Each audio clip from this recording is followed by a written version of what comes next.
Hello, I'm Terrence McNally, and welcome to today's podcast.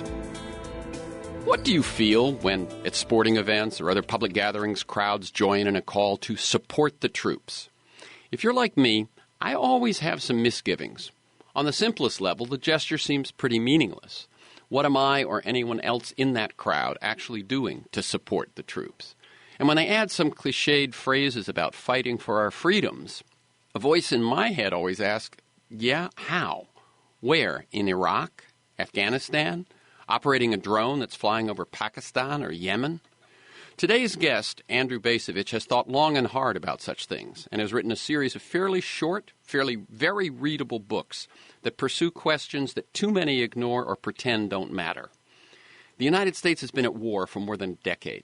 Yet as war has become normalized, a gap has widened between America's soldiers and the society in whose name they fight. For ordinary citizens, as former Secretary of Defense Robert Gates has acknowledged, armed conflict has become an abstraction. Military service, something other people do. In his latest book, Breach of Trust, Bacevich takes stock of the separation between Americans and their military, tracing its origins to the Vietnam era and exploring its implications, which include a nation with an appetite for war, waged at enormous expense by a volunteer army and a huge number of private contractors, unable to achieve victory. In a previous book, The Limits of Power, which I highly recommend, Bacevich pulled things together in ways I hadn't seen before. Things like our politics of personality, the rise of the imperial presidency, and our national culture of consumption, and how all of those link to our military adventures. I advise people to pay attention to Andrew Bacevich. His combination of military experience, commitment to a deep examination of root causes, and his passionate articulation of both questions and answers, routinely ignored by far too many, make him a singular voice for sanity, idealism, and a wholly reconsidered view of American society and our role in the world.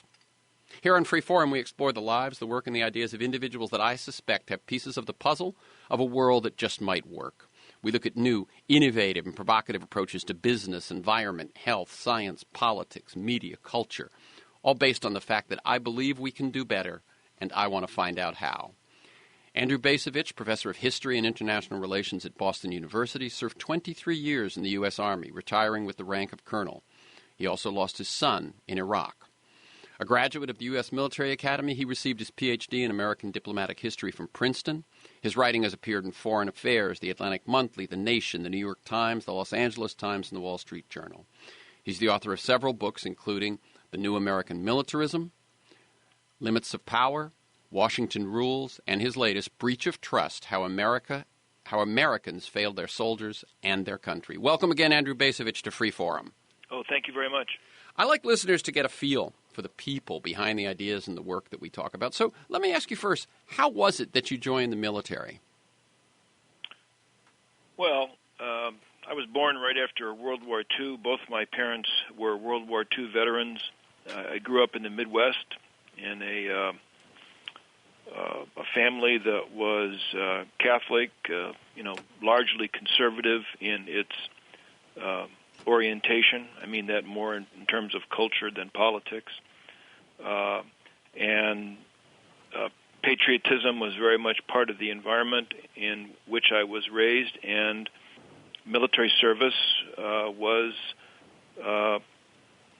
admired. And so when I was getting ready to go to college and examining the choices that were available to me, the military academy happened to be particularly attractive. And, you take a first step and then suddenly you find yourself taking a second and a third and a fourth, and before you know it, your life's half over. Yeah. No, I do remember, actually, I graduated high school in 1965, that very high in the ranking of universities that were considered were the military academies at that point. I don't know whether it's still the same. That's still the case today. If you look at the U.S. News rankings and things like that, they still rate very highly. Yeah, and we're actually speaking when the budget shutdown has canceled their football games this weekend. Your earlier book, Washington Rules, opens with a moment in your life. We talked about when you joined the military. This was a moment when it seems you took stock differently. You say this moment was a turning point. Could you share that experience? Well, I was serving in Germany at the end of the Cold War, and right after unification, I took a trip with my family to Berlin, and which for somebody of my generation was the geographic center of international politics because of its symbolic significance in the Cold War, and so I wanted to see Berlin for myself. Took my family, and I cajoled my wife on a rather cold and rainy night to walk along the Unter den Linden, this avenue, approaching the Brandenburg Gate from the Old East. So I was walking through what just weeks before had been East Germany, got up to the Brandenburg Gate. And again, this is sort of late at night on a kind of a nasty night. And what I found there were a bunch of young men that were peddling bits and pieces of Red Army paraphernalia. And it quickly became evident that they were off-duty Russian soldiers who were selling this stuff for money, and it was all junk. I was just surprised by the cheapness of what even the Soviet military produced, and that was the first inkling, or one of the first inklings that I had that to some considerable degree we had oversold ourselves on the threat posed by the Soviet Union and the Soviet Empire. Very good. Now, at that same point, Andrew Bacevich, that is the end of the Cold War, in the new book, Breach of Trust, you talk about what happened sort of in the corridors of power. On the one hand, I remember great talk of a peace dividend, now that we didn't have to contain the Soviet Union. On the other, there arose a view that the world was actually going to be more dangerous, not less. Could you talk about that moment? Well, in the wake of, not simply in the wake of the Cold War, but also in the immediate wake of Operation Desert Storm, our first military encounter with Saddam Hussein, the national security apparatus to some degree found itself looking for a job, looking for a rationale for its continued existence and for its continuing claim on resources, budget. And what I discovered when I reviewed the arguments made by American Army generals at that time, we're talking now sort of between 1991 and 1995 or 1996, what I discovered was that the military leadership had quickly pivoted away from the notion that the military's chief mission was to deter and defend and contain adversaries, and instead had embraced the idea that the military's chief mission should be to project power, to intervene, to go out there and fix problems. And although, of course, this was to some degree motivated by bureaucratic politics, trying to demonstrate continued relevance, it also reflected the military's own reading of Operation Desert Storm, that this appeared to be to provide evidence of the United States having achieved the point of insurmountable military primacy. So the generals fancied that we couldn't be beat, or perhaps more explicitly, they fancied that any time the U.S. went to war, it was going to win quickly, decisively, and economically. And of course, when that proposition was put to the test after 9/11, it quickly became apparent that it simply was not true, and we found ourselves bogged down in long, protracted wars that we couldn't end at all. This is Free Forum. I'm Terrence McNally, and I'm speaking with Andrew Bacevich, U.S. Army colonel retired after 23 years, professor of international relations and history at Boston University, and author of The Limits of Power. We're talking about his newest book, Breach of Trust, How Americans Failed Their Soldiers and Their Country. So, yeah, you point out that Desert Storm, while an anomaly in the post-Cold War era was held by these leaders as the perfect example. Besides being, not blinded, but let's say influenced by their own wants for continuing the budget, continuing careers, and so on, how do you think that was missed as much as it was? Well, on behalf of that generation of military leaders, I would also have to add the notion that this was the generation that had fought the Vietnam War and had experienced the humiliation of failure, had experienced the sense of abandonment on the part of the American people that pervaded the officer corps in the wake of Vietnam. So, Desert Storm, again, a partial victory at best, particularly in the political or strategic context. But Desert Storm was a moment of redemption for this generation of officers. And therefore, the tendency to see Desert Storm as something other than a one-off event was very strong. Yeah. And the generals came away from Desert Storm saying, this is the way war is supposed to be fought. And this is the kind of war that we will inevitably win. And so the image of high-tech conventional warfare ending in a decisive victory became pervasive and therefore was a source of confidence that wherever we go, whoever we face, victory is going to be an inevitable consequence. It turned out to be not the case.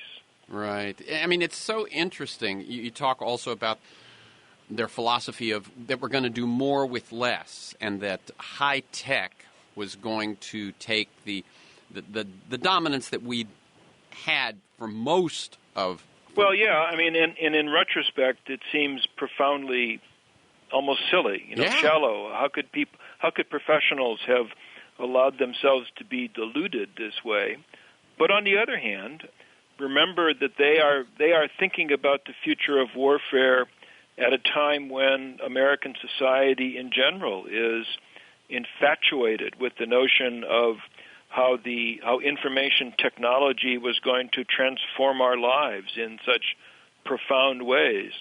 The generals believed that information technology was going to change warfare in profound ways, and they were persuaded that the United States military had a permanent edge on adversaries when it came to using information. Again, in retrospect, it becomes apparent that that kind of thinking was based on just a series of fallacious assumptions. Yeah, the part that strikes me is that where does intelligence overlap with this? In other words, to look at fighting a standing army of Saddam Hussein's versus what, of course, has happened since then, which is fighting insurgencies and much more like Vietnam Wars than Desert Storm. I think the charge against them is that they were ahistorical. Yeah. That they assumed that technology rendered history irrelevant. Because to take the history of warfare seriously is to appreciate the pervasiveness of chance, to appreciate how frequently unintended consequences ensue, how nations go to war with one another and are constantly caught by surprise by the actual developments that war produces. That generation of American officers simply chose, I think, to forget the history of warfare, and therefore they were not alert to the warnings that history provided. Mm-hmm. I'm talking with Andrew Bacevich about the ideas in his new book, Breach of Trust. You point out some things, as I mentioned in the introduction, that a lot of people ignore. For example, as you just mentioned, the fact that we don't win wars anymore. Talk a bit about a couple of things. One, why don't we? Okay. But the other is, I was thinking about this as I was preparing for this interview, why the American people, American leadership, the American culture doesn't recognize that fact more and why it doesn't trouble us more. Well, that's the central theme of the book, I think, or at least the central question that the book tries to take up. And my answer, simply put, is that the creation of the professional military, the one we commonly called the all-volunteer force after Vietnam, reflected a decision, an ill-advised decision in my view, to jettison the tradition of the citizen soldier. And most of us have now forgotten that the citizen soldier formed the cornerstone of the American military system, going back to the Revolutionary War all the way up to the Vietnam War. Well, the catastrophe of Vietnam led Americans to say, we don't want that tradition anymore. Nixon validated that decision by ending the draft and creating the all-volunteer force. And what occurred then in ensuing decades was a gap emerged between the American military and American society. And I argue that, in effect, the American people forfeited any ownership of what had been their military. What had been an American army became Washington's army. And after 9/11, this exceedingly hubristic, arrogant, foolish administration of George W. Bush decided they were going to take this army, which they assumed could not be beaten, and they were going to embark upon a project to transform the greater Middle East. That project basically failed in Iraq, and we ended up with a war that the professional army could not win, with political leaders no longer having the alternative of going to the people to raise up a bigger army that might, I don't know if it would have, but might have been able to manage the situation. And in the meantime, the American people, I think, dishonestly claiming to support the troops, sat on the sidelines and watched as all this happened. Yeah, I mean, I get all that, and I really do see this disconnect as making it easier for that to happen. It's still, in the back of my mind, I go, Americans are so enamored with our exceptionalism and so enamored with winning and USA, that the fact that we can't win and we don't win doesn't, I mean, I'm just saying I'm surprised that it hasn't infected the national culture more. But I certainly would argue that we have not won, and I think you agree with that. Yeah. But if you consider the way that the military itself and Washington have portrayed the post-9/11 wars, they are selling a different interpretation. The interpretation, let's talk specifically about Iraq. Yeah. The interpretation that Washington sells is, oh yes, the war went badly for a while, but then Bush discovered a genius general named David Petraeus. Right, this is the story. David Petraeus devised a genius approach to war called counterinsurgency, and together they implemented something called the surge, and that in effect won the war. I mean, there are still plenty of commentary in the press that would have us believe, have the American people believe, that David Petraeus won the war in Iraq. Now, in truth, that proposition is utterly unsustainable, and all you need to do is to pick up a daily newspaper and read about the latest set of bombings in Iraq, killing dozens of people. That's happening on a daily basis, to realize that we didn't end the Iraq War. We opted out of the Iraq War, and the Iraq War continues down. The Iraq War that we started continues down to the present day. Yeah, and you have some wonderful quotes in there, Andrew Bacevich, of Obama saying, how the words are carefully chosen. We have successfully withdrawn, or we have successfully completed operations. Right. Those sorts of things.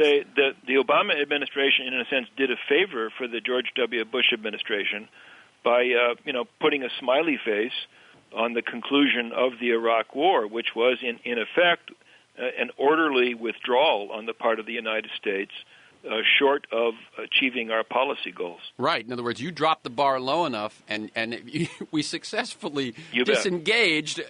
Well, that's success. I'm Terrence McNally. This is Free Forum, and I'm speaking with Andrew Bacevich, U.S. Army Colonel, retired after 23 years, professor of international relations and history at Boston University, author of a number of books. The Limits of Power is a particular favorite of mine. We're talking about his newest, Breach of Trust: How Americans Fail Their Soldiers and Their Country. Another thing that we're going to go into more of the things that we've touched on, but one other thing that I don't want to get through the hour without mentioning is another thing I have not seen a lot written or spoken about elsewhere. As a matter of fact, this is the first time I'd ever come across it, was what you talk about as the Israelization of our military vision and our military approach and all of this. That, to me, is a very fascinating subject. Could you talk about that? Well, it seems to me that it is a fact that over the course of the past decade, increasingly, we have embraced methods pioneered by the State of Israel. Now, the State of Israel does what it does for what seem to be good reasons in the eyes of the Israeli government. I would argue that their methods, even if useful, applicable, moral, for their purposes, are not for us. And so to me, it's a puzzle. And I refer here, of course, to things like preventive war, right? Which prior to 9/11, American presidents unanimously rejected as immoral and imprudent. I mean, it was one of the charges against the defendants at the Nuremberg trial was that they had engaged in preventive war. Well, the Israelis have done the same, and after 9/11, that's now our policy. Targeted assassination, which prior to 9/11 was prescribed by executive order. Since 9/11, we've embraced it, and of course the Israelis have long embraced targeted assassination. The Israelis insist that the prerequisite for peace is, in effect, that their adversaries must disarm and effectively concede that Israel will continue to remain a dominant power. So you must be weak, I must be very strong. That's the recipe for peace. And in effect, that's become now the American expectation. You know, one sees it, for example, in the controversy over the reputative Iranian nuclear program. That nobody is proposing that we're going to disarm, or Israel. Or Israel. It's exactly right. But the other guy's got to give up his weapons, and then we'll talk about a peaceful relationship. So we lag behind the State of Israel in these matters, but there is this curious pattern whereby we have adopted methods that they pioneered. Yeah, and as you point out, one can question whether they're moral or efficacious for anyone, but you point out that Israel is small, it's surrounded by putative enemies and so on. They've got a different set of circumstances. Our circumstances are nothing like those. We don't have their set of circumstances. Yeah. Now, as I say, I was struck by your analysis. It made very good sense. Again, sort of, as you looked into this, how did this happen? Did one thing the Bush administration decides preemptive war is okay because of 9/11, and then other things follow? What seems to be going on behind the scenes? Yeah, and I don't think I'm able to connect the dots as clearly as I'd like to be able to do. But I do think that within certain quarters of the national security elite, there was this admiration of Israel's approach and a desire to have the United States become more like Israel in terms of a greater willingness to use force, a greater willingness to be proactive, and that 9/11, in a sense, created the opportunity for people of that ilk to advance their case. Yeah, and there was the list you could go to at that point of Israel seeming to do what we claimed we were going to do, which is win short, efficient economic wars. It turns out that hasn't worked so well for Israel lately either. Well, I mean, you're right. I mean, in a sense, if we had been reading the lessons of Israel's wars, they themselves, I think, would offer a warning that we would have done well to heed. I mean, the 1967 war, in a tactical, operational sense, stands as one of the most decisive conflicts in the 20th century. But strategically and politically, it was a disaster. I mean, I would argue it turned out to be a disaster for Israel, which began to assume that the Israeli army couldn't be beaten. That sense of military power produced political ambitions to create a greater Israel. And here we are, several decades later, and Israel is, in many respects, to my mind, not that I'm Israeli and it's not my business, but they're stuck with these territories, and as a consequence, they're increasingly stuck with a set of circumstances that don't bode well for the future of the Jewish state. Yeah, whether it's demographics or whatever else, you're right. They reached out, expanded, and then had to deal with that. In some sense, it's the same way you point out that Desert Storm, which we claimed as a quick, decisive victory, was actually just the start of a war that still goes on for Iraqis. Or more broadly, a war for the greater Middle East, with Iraq having been only one front. Right. And I am going to read one quote of yours just before we leave this Israeli comparison. You say that as early as 1945, among several great powers, faith in war's problem-solving capacity disappeared altogether. Among nations classified as liberal democracies, only two resisted this trend. One was the United States, the other was Israel. Back as far as 1945. Well, I mean, I'm referring here to the European powers, right? To the countries that we used to think were powers.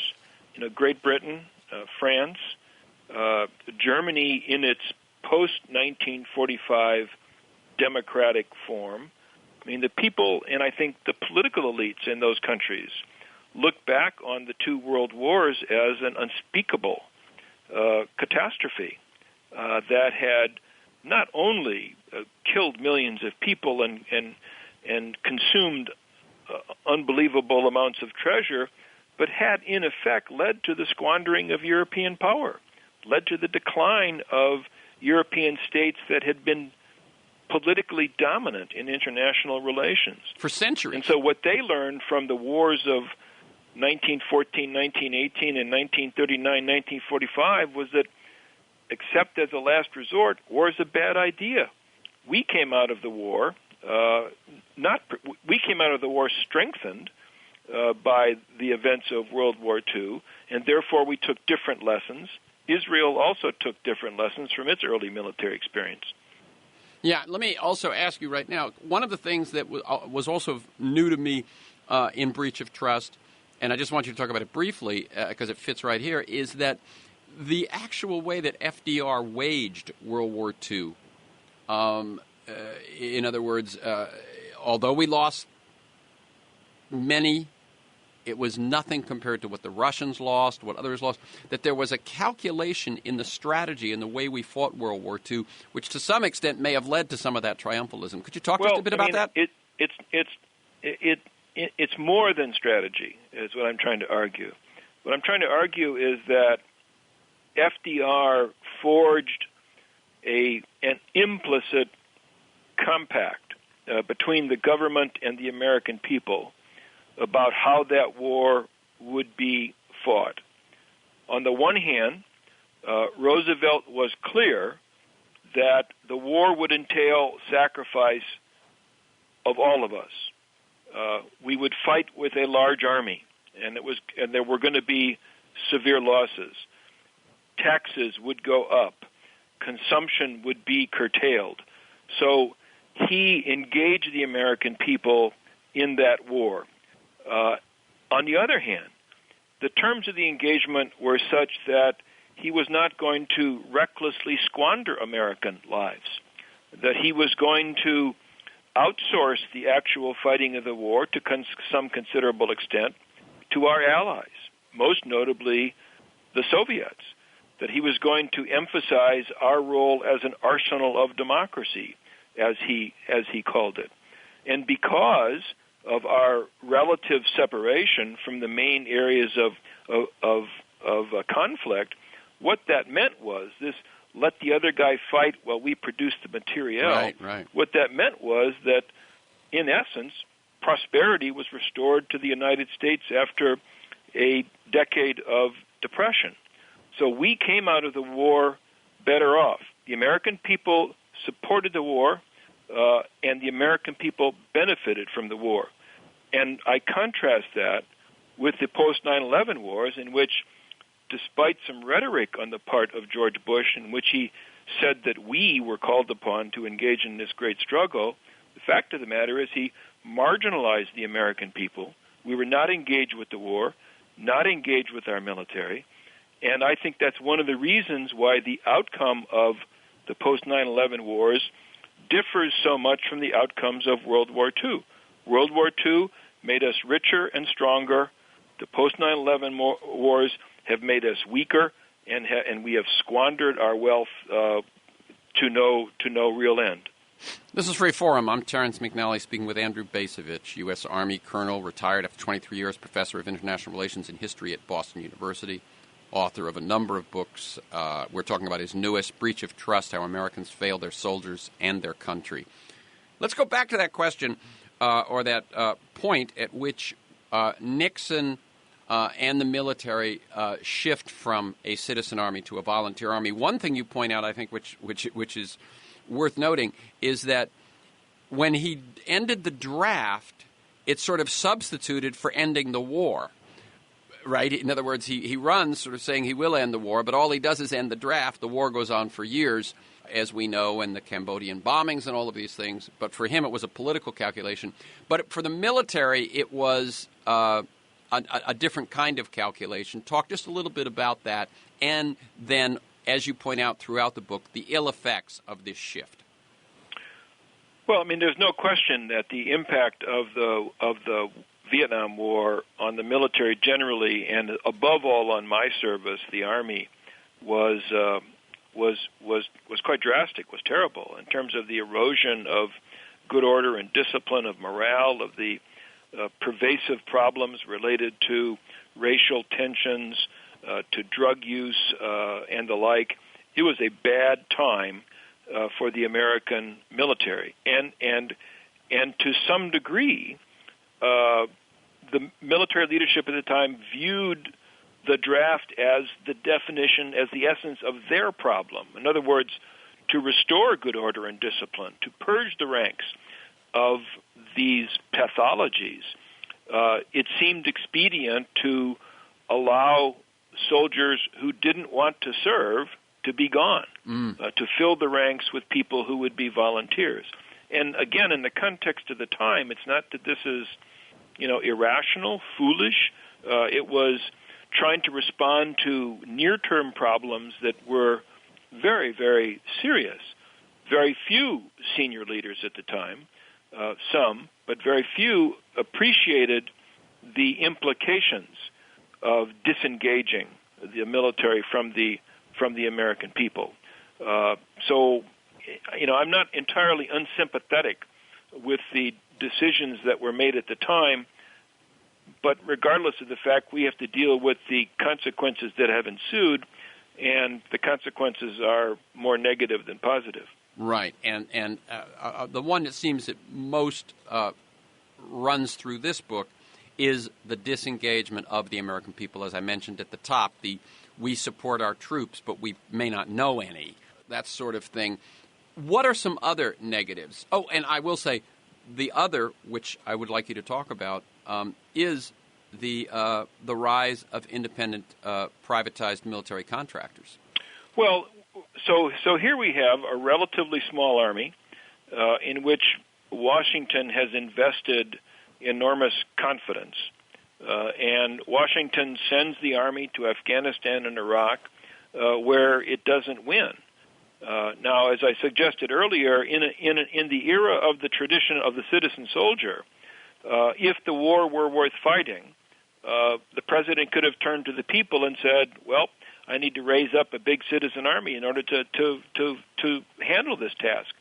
If let's recall the Civil War, where people thought the Civil War, both sides, thought the Civil War would be won in a single battle. And when that turned out not to be the case, President Lincoln understood that he needed to raise up a mighty legion to undertake what turned out to be a very long and brutal war. George W. Bush didn't have that option, even if he had wanted to, because the people had disengaged. So what do you do when you have too much war and too few warriors, especially when your allies won't step up to the plate? Well, what George W. Bush did was to open the doors to a vastly larger role to be played by private contractors. So institutions that saw war as an opportunity to make money were invited into the war zone in very large numbers. War has always been, for some people, a way to make money. War after 9/11 became almost primarily a means to make money. And among other things, this opened up the door to vast corruption, and it turned out that these private contractors weren't very good at getting the job done. And you point out also that we, in some sense, broke our word with the National Guard, that the National Guard had always been a force that would be called on only as a last resort. In Iraq and Afghanistan, they became just another part of the military. Right. I mean, the National Guard is the remnant of the citizen soldier tradition. But the expectation of guardsmen is that they would only serve in true national emergencies, with World War II being an example of that, or even Korea being an example of that. But what's happened in more recent years is that the Guard and the reserves have in effect become an adjunct of the regular military. I mean, it's been done in other books. It's been done on this program before. But a few highlights or lowlights, if you will, of the corruption and the failures of contractors. I mean, I don't know that I can, if you want specific cases, but I mean, I think the short story is that decision makers in Washington want to mobilize contractor support quickly. One consequence of that is that they provide the majority of contracting opportunities to a small number of firms with whom they are familiar, and many of which happen to be run by ex-military people. So there's a favoritism involved in that regard. Because contracts are let very quickly, oversight tends to be exceedingly loose. Accountability tends to be all but non-existent. And so the interests of the taxpayer are not protected. But there, too, because of the people have disengaged from war, there's remarkably little demand for accountability coming from the voters. President Bush, consciously, I think, decided that there would be no need for us to pay for the wars that he initiated. And so we paid for the wars by going ever greater into debt, with a disengaged population finding nothing objectionable about that. Right. And one of the other things you point out about contractors is that they become redundant with a conscripted army. That a return to the draft, a return to a citizen army, and the contractor's gig is pretty much up. Oh, absolutely. I mean, if indeed we had the capacity, the government had the capacity to create a greater army when the need for a greater army existed, then there would be no requirement to have these massive quantities of contractors flooding the war zone. And one other thing that you mentioned is that it's a jobs program that pays better than the military, but that most of those jobs are foreign nationals.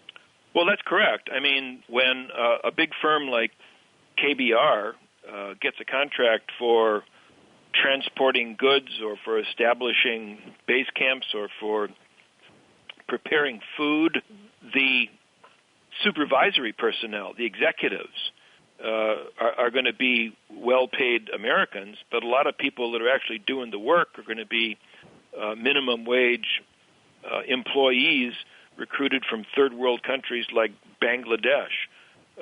So it's a jobs program of a sort, but even the jobs don't necessarily go to Americans. Yeah, that's the voice of Andrew Bacevich. We're talking about some of the ideas in his newest book, Breach of Trust, how Americans fail their soldiers and their country. I'm Terrence McNally. This is Free Forum.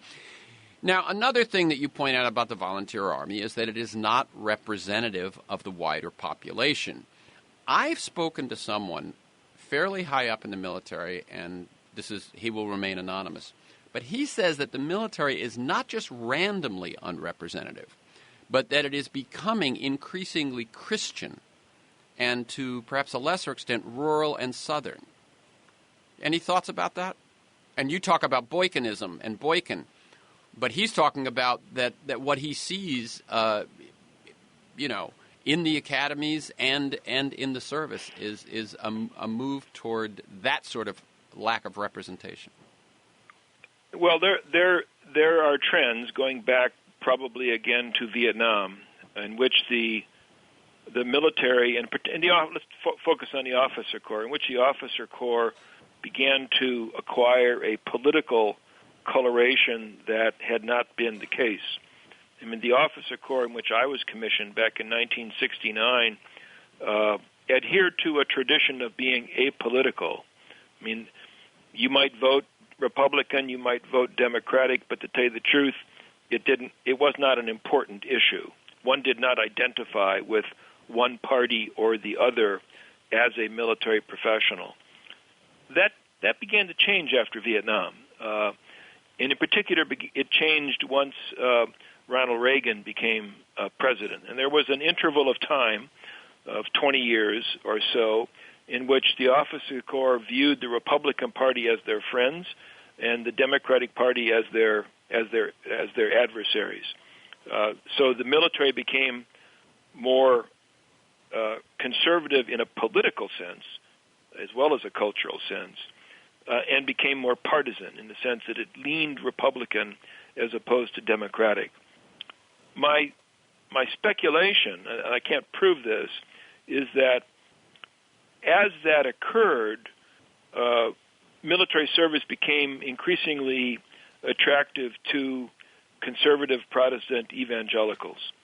Real believers in a fundamentalist form of Christianity, and a version of Christianity that was not simply evangelical in its title, but that saw itself as engaged in kind of a missionary enterprise. And so we've had a considerable number of scandals. Probably the most serious focused on the Air Force Academy in Colorado Springs, which not so incidentally, Colorado Springs happens to be a hotbed of conservative Protestant evangelicalism. Focus on the family. There's been some amount of concerns of Christians in the officer corps trying to Christianize the military, which is inappropriate. Mm-hmm. A big point you make is you say, we are not victims of what we're talking about in this, that we, the people, if disconnected, if disengaged, that does not mean that they are blameless. And you also talk about the intellectuals in the media and their role in all of this, and you point out with some specifics, but something which I seem to notice over and over again, which is this idea that for intellectuals or the media to be, quote, taken seriously, you must not question the Beltway worldview. And this happens in all sorts of issues, but this is really true about the military as well. Well, I think that's exactly it. And the Beltway view is that the use of military power is the ultimate expression of American leadership. And that problem here, I think, both among the people and among what I guess we call these days thought leaders, is that so few have any skin in the game. So few of us serve. So few of us have members of our family who are on the line, whether in places like Iraq or Afghanistan or wherever, that I think it hollows out the discussion of U.S. military policy. Everybody's proclaiming to support the troops, but the truth is there's remarkably little attention to where the troops are being sent, what they're being asked to do, and what price they pay as a consequence. And I find it. I mean, I don't think we should let the American people off the hook here. Right. That Their claims of supporting the troops ring hollow, and the people should be called upon it. And the absence of serious consideration of military matters on the part of elites also is, frankly, contemptible.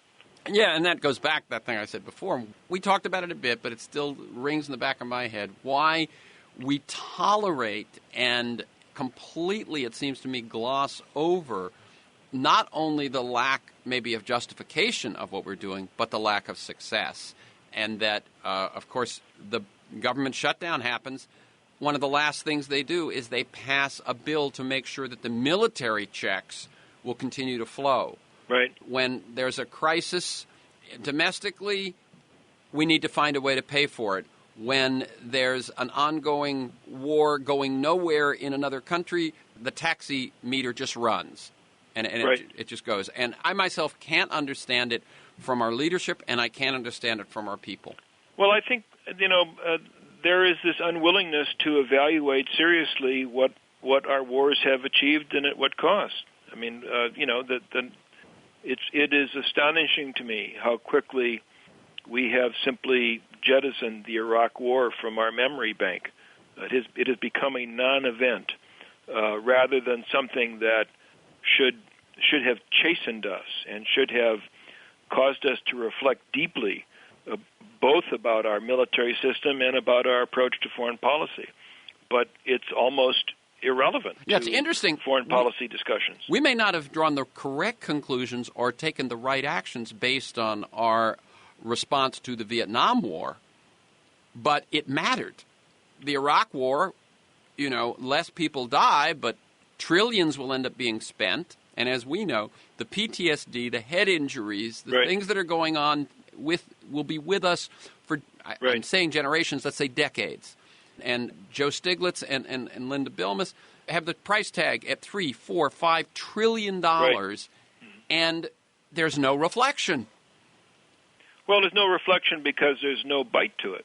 I mean, you can read their book, you can assess the data, but there's nobody reaching into my pocket right now saying, okay, that means your Social Security is going to be reduced in order to pay for the war. Were that to happen, then I can assure you that the American people would overnight come to appreciate the significance of a war that is going to ultimately cost us several trillions of dollars. This is Free Forum. I'm Terrence McNally. That's Andrew Bacevich. We're talking about breach of trust, how Americans fail their soldiers and their country. You advocate a return to the draft and not quite. And national service. I discuss the draft as a policy alternative. I don't really think that politically it's going to get much traction.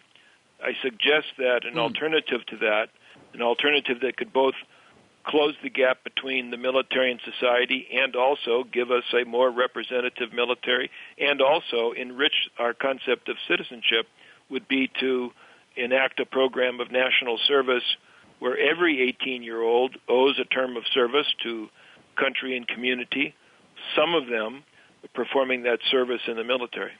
I mean, it seems to me, one, it so harkens back to ask not what your country can do for you, ask what you can do for your country. And following on that, we have VISTA and we have the Peace Corps. Yes. And given how we have trouble with jobs and everything, it seems like that would be a proposal that would solve or speak to so many of our nation's needs. Well, I agree. And I think what's needed is to get somebody in Washington to promote the conversation. I mean, I think it would be, President Obama's moral capital is probably close to having been spent, but if he were to create a presidential commission on national service, one of these blue ribbon exercises to evaluate, to hold hearings, to produce a report, to weigh pros and cons.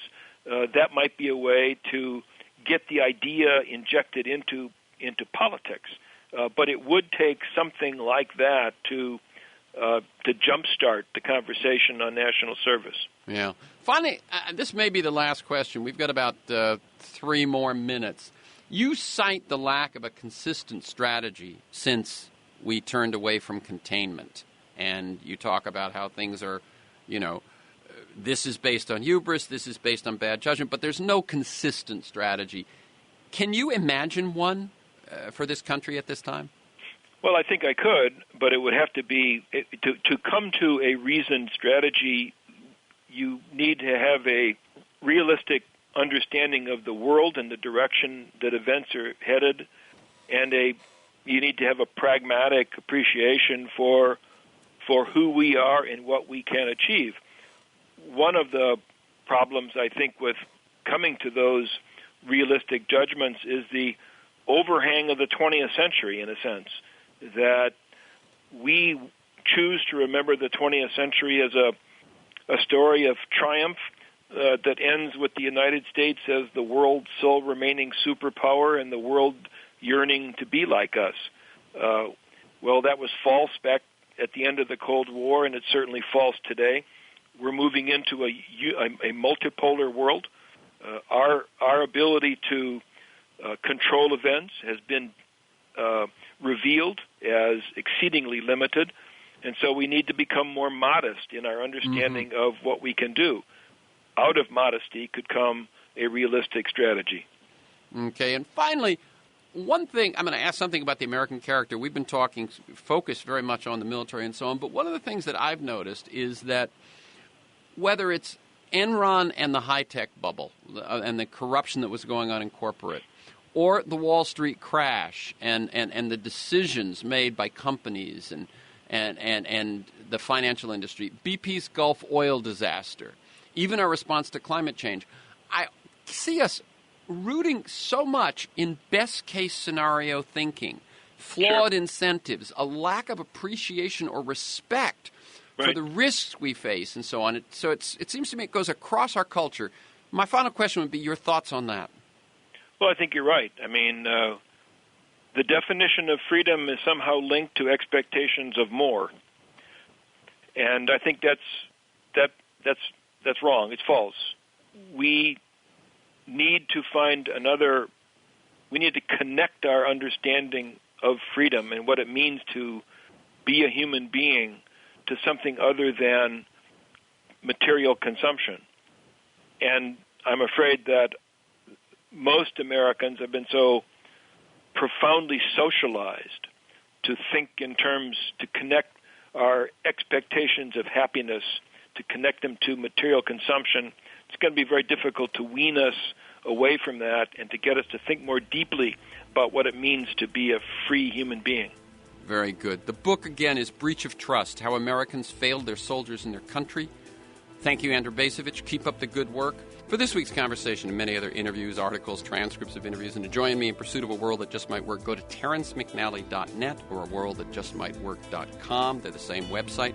If you want to receive my weekly announcement by email of upcoming guests and issues, telling you who's going to be on, what we're going to talk about, and 3 or 4 or 5 articles of background, sign up at my site or email me at temcnally@mac.com. You can also subscribe and listen to the Freeform podcast on iTunes. Thanks to G, my engineer, Stan Mizrahi in production, and to you, my listeners. I look forward to being with you again next week.